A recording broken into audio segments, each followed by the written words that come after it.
When chaos is familiar, peace isn't peaceful. It's uncomfortable.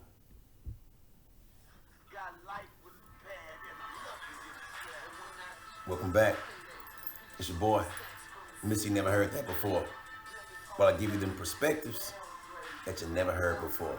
What it is. Today I'm here to share something with you that's near and dear to me. The topic of today's little convo we have today is about chaos versus peace. Chaos versus peace. I'm gonna give you a chance to roll on that for a second. Think about it. What is chaos and what is peace? And do they overlap? So I'm here to give you that something you never heard before perspective about that. So people say that chaos is just me. It's my personality.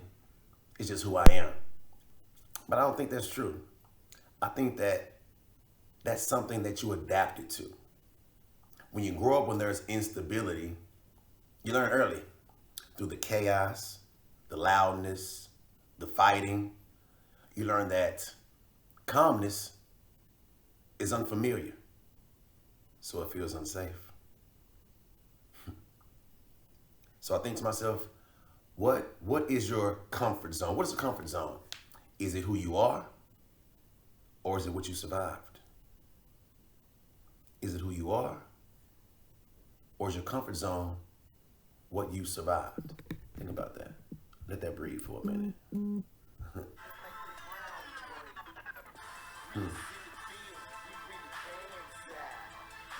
It's deep, right? What is it? What is it? So, when it's quiet, most people that don't want peace, when it's quiet, they look for problems. They start problems. Not saying they're dramatic. I know some people are. But just because someone's looking for problems doesn't mean that they're dramatic. Your nervous system, your body, is just waiting for that impact. It's waiting for an impact. So you're not dramatic. Silence is brief. Some say silence is temporary. Because peace is a segue for something bad to happen. And some of us are conditioned to that depending on our experiences and how we grew up. So peace, when you got that slight moment of peace, is it really peace? Or are you tippy-toeing around things because you know something bad is about to happen? So that's why people, they want to argue. A lot of people try to get that adrenaline rush by chasing those things. They try to create uncertainty just so they can get that feeling back of chaos. Why? Because it feels familiar. It's what they're used to. That's why some don't like peace, because it's unfamiliar, right? It's unfamiliar. Think about it. Where I grew up, there was a lot of chaos. So there was seldom any time for peace. Mostly in my household, you heard yelling, foul language, screaming at each other, arguments, fighting, fussing. And so when it was quiet, or when you got that brief chance, moment of silence, you were on eggshells because you knew this quietness or this peace, a problem was soon to follow. So that's what makes it hard. So you have to think about it. Do I enjoy the chaos, or do I really enjoy the peace? You have to get a chance to yourself to reflect on that, to think about it. How can you separate one from the other? Now, when I moved to the UAE, me and my family moved to the UAE maybe about 11 years ago. We didn't really know anything about the area, to be honest. I would tell my mom, maybe we're going to move to Africa, because we didn't really know where it was. So we would look at pictures, we would look at videos, and it looked so peaceful. It looked boring. So saying it's boring doesn't mean it's a place I didn't want to go, but it was not the same as what I'm used to seeing. So saying I was not accustomed to quietness and relaxation. Because in America, depending on where you're from, you're always on the move. You're moving. There's no time to think. So when you think about it, when there's nothing to hide behind in a calm environment, you feel uncomfortable because there's no noise, there's no chaos. It's just you. And really, chaos hides things, and calmness reveals them. Do you want to be revealed? It's easy to hide behind the chaos. When something's always moving around and going around, you have no time to focus on things. So the chaos hides things, and the calmness reveals them. Right? Makes sense. So why would you return to that? As I said before, people that are so used to the chaotic living, the chaotic lifestyle, they know that peace exposes their habits, whether bad or good. Peace exposes who you really are. Peace exposes discipline. Peace exposes who you are when nothing's going wrong. So it's easy to focus on this is going wrong or this person is doing that. But when it's silent and there's no one to focus on you, there's nowhere to hide. You're revealed. So peace doesn't feel safe to someone who's never had it. Or do you even know what peace really is? Peace is quiet, but it's definite. When it's so quiet, all you can do is hear. All you can do is listen, reflect, notice, and observe. So if calm makes you feel uncomfortable, you're not broken.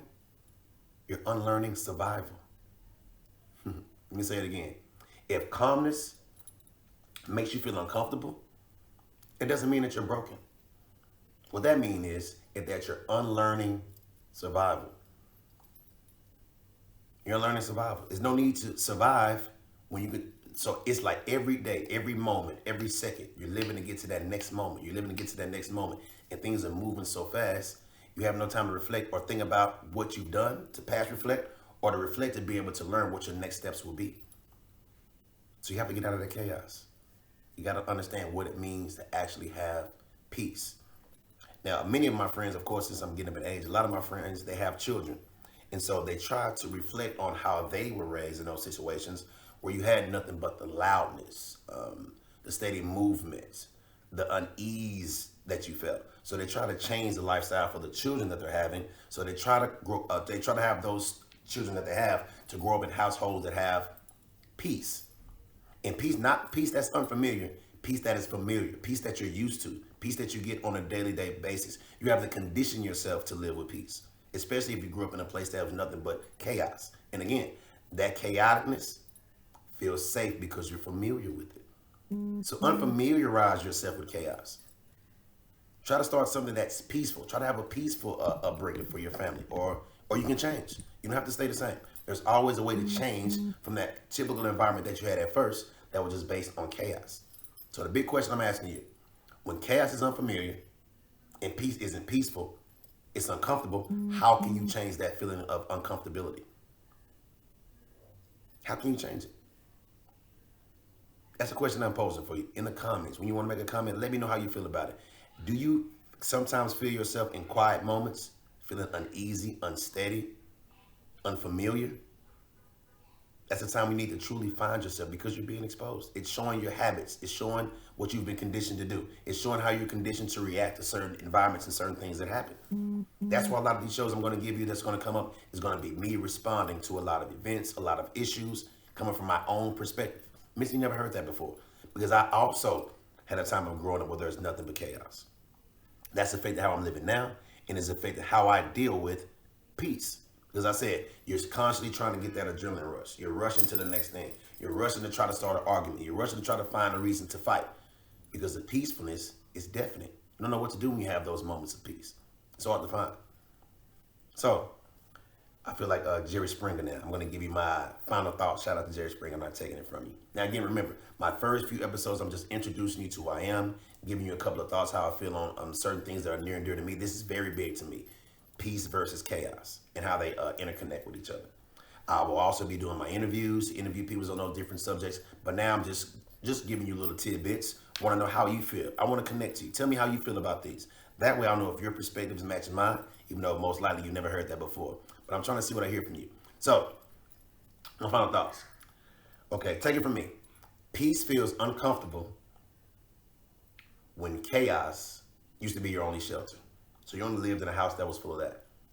But growth lives on the other side of that discomfort. So you can have room to grow. Discomfort, uncomfortability, it makes you grow. It stretches your legs. It gives you the chance to grow. Okay? So take it from me. Uncomfortability is natural when you're not used to living in peaceful environments. That chaos, you got to move the chaos out. That way you're able to see who you really are, who you really are destined to be, and you're able to take that and grow from it. Okay? You know what it is. It's your boy. Missy never heard that before. If calmness makes you uncomfortable, you're unbroken, you're unlearning survival. Watch it every day be about survival. Developing those mechanisms to handle the chaos. No. Every day you live in life, you should be actually living life. It's your boy. Means you never heard that before. Make sure you come back on Friday. I'll be coming back to give you another episode on Friday. It will be the last of me just giving you some of my thoughts before I start going into some of these events and some of these issues that's going on in the news, so I can share my perspective, my Miss You Never Heard That Before angles and thoughts on those issues. There are a lot of issues going on in America, and being away from America for so long, you disconnect. It's like you're living in a bubble. So I want to let you know how my perspective may be close to yours, or how they might be totally different due to my experiences and the place that I've been in life. So I'll be here to share my stories, my thoughts, my experiences. I'll also talk about sports. I'm a big sports head: basketball, Dallas Mavericks, football. I'll be here to share with you my insights on my 49ers, and I'll be giving you interviews. I have a special interview coming up for you next week. And so always remember to share, comment, and subscribe. I also want to share something for you. My wife, we have a channel. We have clothing line also, and we're selling things. My wife, she puts together these boxes that we're selling. So they're creative boxes where they create things, and we're doing pretty good with these. So they have shoes, and also the thing, it's like a collage, but these things really go together, from the shoes to the animals, these National Geographic shoes. They go with the animals, the hats, the clothes. So we're making these into a box. You can get everything you need here, from the clothes to the plushies to the shoes. They all come in different sets. As well as this one, with the Jordans. So everything is matching. They go together with the sets. So you'll be able to get those. So please check out for more of those soon. She has the t-shirts, the shorts, the pants, the shoes. Very creative. Also, make sure you check out my daughter. My daughter has her own reading channel. It's called Read With Me, with 2 E's for our names. And also check me out, of course, from Come On to Abu Dhabi. Please stay tuned. We'll be dropping Mondays, Wednesdays, and Fridays. Every Monday, Wednesday, and Friday. Don't worry, you come back, you'll see me. I will be there. Also check out from Come On to Abu Dhabi. You'll see my shorts telling you just about the life, daily experience. I'm showing you how I'm going out traveling in Abu Dhabi. You'll see some things we're traveling and seeing in Dubai. You'll see you'll see some of my acting. I do a lot of acting, so you'll see some of my commercials there, some of my short films. Anything you want to check out to see what we're doing, please go check it out. Please share it. Also for music, of course, I make music. So anything you want to check out, you can always find it there. Again, so those are my final thoughts. Let me know what you think. Please drop a message. Please subscribe. Please share. And again, it's your boy, Mr. You Never Heard That Before. Signing off. I let your boy. Cheers.